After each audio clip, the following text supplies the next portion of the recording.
A unique marine operation is underway right now off the coast of California. A ship is towing a boom about 700 meters long, and the device will be scooping up a massive heap of trash floating about in the Pacific. The garbage consists of about 1.8 trillion pieces of plastic, and in terms of area, it is twice the size of Texas. It's known as the Great Pacific Garbage Patch.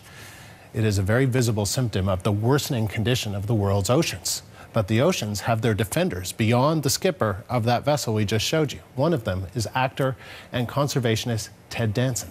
Danson helped create the American Oceans Campaign more than 30 years ago.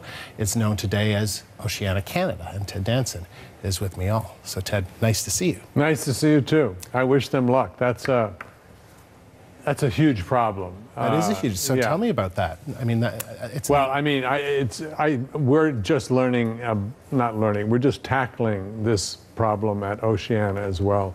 Yeah. And this is great. I mean, it's good to clean up. It truly is. But the message should not be, this is something we can clean up, because a lot of it, you should do what they're doing. I don't mean to say that.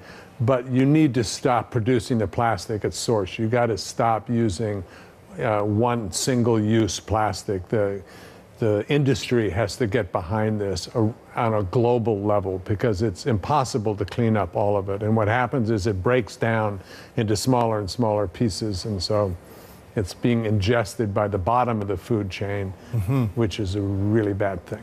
And tell me why that is. Tell me because if you start wiping out the bottom of the food chain, the thing that eats that little thing that's getting destroyed by that little piece of plastic, you know, can't be eaten, but, you know, you just have a serious impact that goes all the way up to you and me. But the good news is there are a lot of good things that are happening to our oceans, especially for our oceans, especially here in Canada. You guys in the last 3 years have committed to putting $200 million in the next 5 years into science, hiring scientists, being transparent about what's going on with the fisheries. Because if you take care of the world's fisheries, you are actually feeding the world, because you could double the amount of fish in the ocean that you could catch and eat if you do all the right things. And Canada is starting to do that, from my opinion. And go online to oceana.ca and discover what's happening here in your country, because a lot of good things are happening. So you wrote a book on what we can do to save our oceans. I co-wrote a book. You co-wrote a book? Yes, yes. You had some help. The actor did not step up and go, here's how you save the oceans. I'm the guy who says, thank you very much for watching Cheers. I'm standing next to this incredible marine biologist. Let me, you know, let him or her talk to you about what's going on. So I'm clear that my job is to, you know, be the, you know, person in front of the tent. The people inside of the tent at Oceana are astoundingly bright. They're scientists and lawyers, and people have been working for years. So it's interesting to hear you be so candid about how you're very happy to say, yeah, I'll use my celebrity for this cause that's important to me. Yeah, it is. Why not? I've been doing it for 30 years, and it's a great conversation. I mean, you have the opportunity. If you say you're talking about fish, people will go to sleep in, you know, 2 seconds. But if you talk about feeding the world, and using, you know, fish, which is a clean protein, you're not using groundwater to make that protein. You're not cutting down a rainforest. So if the oceans are harvested correctly and you do all the right things, which you are starting to do here in Canada, you know, you're starting to rebuild your fish stocks. There's a Fishery Act coming up that is really important to get behind, because you will commit in that Fisheries Act to rebuilding stocks. Your northern cod, which collapsed over 20 years ago, has not had a plan in place to rebuild.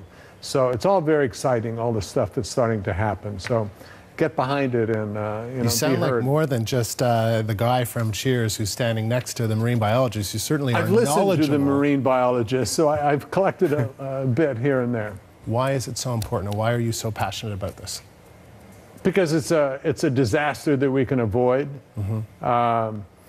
Because if you do the right thing, if you don't use those huge ships that destroy the bottom of the ocean, dragging those huge nets, and you let smaller fishermen follow, yes, the huge bottom trawlers, You dig up and you bring up everything at the bottom. You throw away a third of it dead or dying, so you're being wasteful. You use very few personnel on that boat as opposed to lots of different smaller boats that know how to do it correctly and have been for years. You know, you create more jobs, you create more food, you create more money, you create more tax base for the government. If you do the right thing environmentally, you're creating more jobs, which to me is a great message, and it's the truth. You're talking a lot about Canada and how you see good things happening. Because I'm a little depressed in my own country, all right? Well, I was going to, well, no, and I was going to ask you a little bit about that, because you're talking about, you know, proper environmental stewardship. Yeah. What are you seeing in your country? We're in a kind of deregulation phase in our country where we think it's good for business to take away all regulations. I'm sure it helps a little bit, but in the long run, you're doing, if you're not taking care of the natural resource that you're making your money from, then you're a bad businessman. So I think it's a phase, and we'll get through it. Then just finally, was there something, did you have that moment 30 years ago, or did you have that moment many years ago? You know, because celebrities like yourself, they pick causes. You have to pick.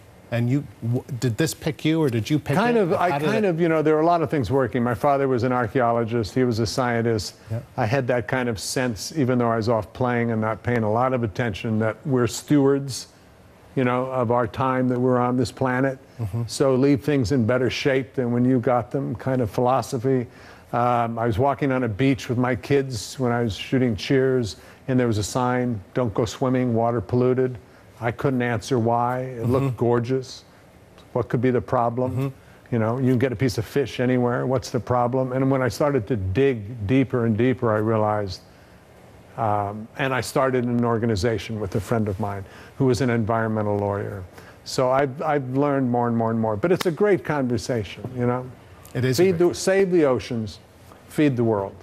Ted, Can't beat that. Sorry. Appreciate you coming in. It was good to speak to you. Thanks for letting me babble at you. Actor and conservationist Ted Danson of Oceana, Canada, with me here in studio.